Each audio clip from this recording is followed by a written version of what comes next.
Dans cette vidéo, nous allons faire un petit récapitulatif de ce que nous avons vu avant et je vais y ajouter certaines notions que je n'avais pas abordées, par exemple les logiciels utilitaires. Qu'est-ce que vous avez besoin de base lorsque vous installez votre ordinateur?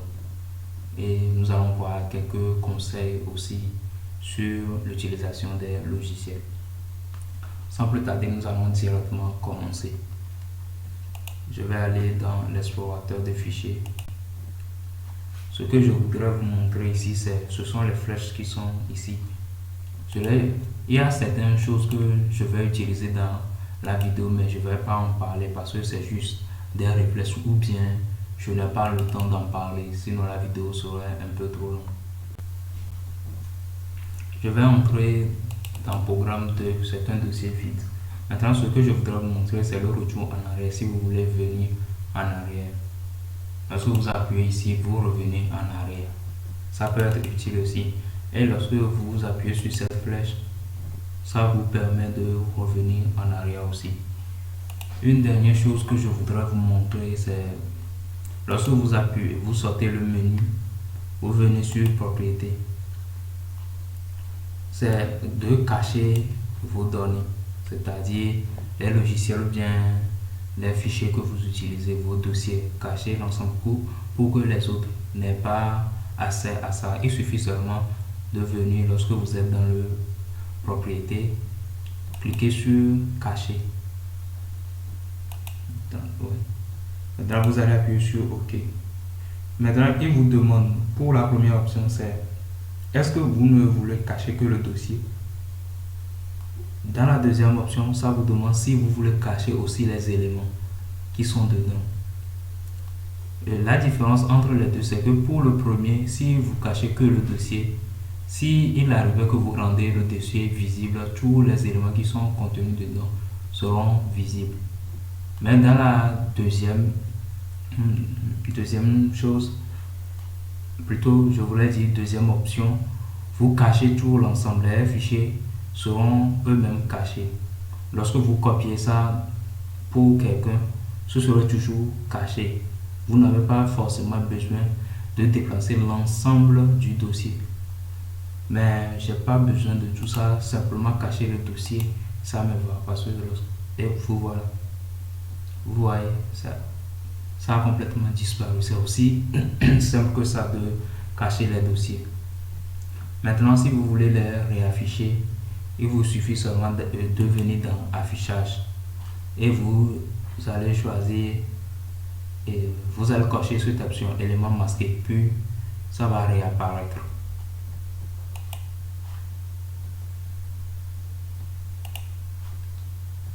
Maintenant, on va le cocher pour voir.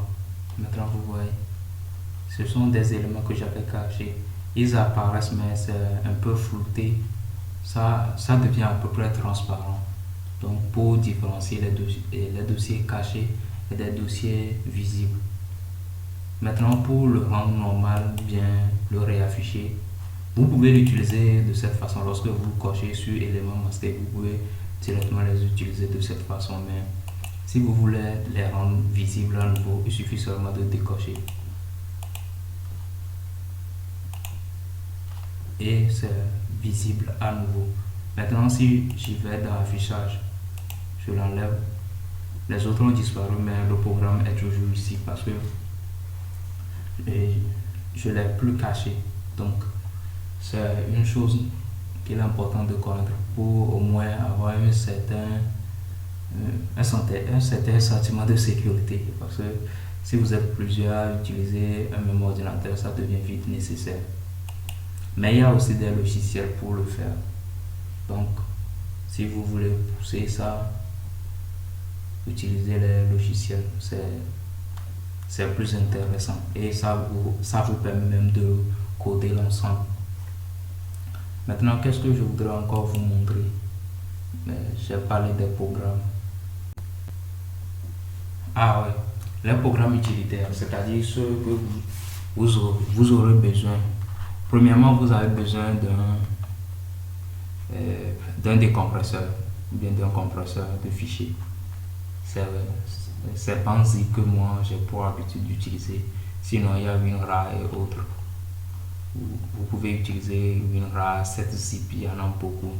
Deuxièmement, vous avez besoin d'un navigateur pour aller sur le site web. Vous avez besoin d'un antivirus. Pour moi, je n'ai pas d'antivirus là-dessus pour l'instant. À part Windows même fournit les navigateurs, les antivirus, même un compresseur de fichiers, mais c'est pas très poussé, sauf pour l'antivirus et le navigateur. Ça taffe, c'est le best, c'est ça que moi j'utilise. En tout cas, c'est pas le meilleur du monde pour tout le monde, mais leur fonctionnement me convient. Après ça, vous avez besoin d'un lecteur média. Ça peut être VLC ou autre, mais moi je préfère KMPlayer. J'y suis habitué parce que lorsque je l'ai découvert, ça permettait de mémoriser. Et lorsque vous regardez une vidéo et que vous sortez, ou bien vous quittez la vidéo et que vous voulez le reprendre, ça permettait de faire un suivi. Vous recommencez directement là où vous vous étiez arrêté. Qu'est-ce qui m'arrive aujourd'hui? Ok. Là où vous vous étiez arrêté. Donc, il n'y a pas... C'est simple, c'est simple.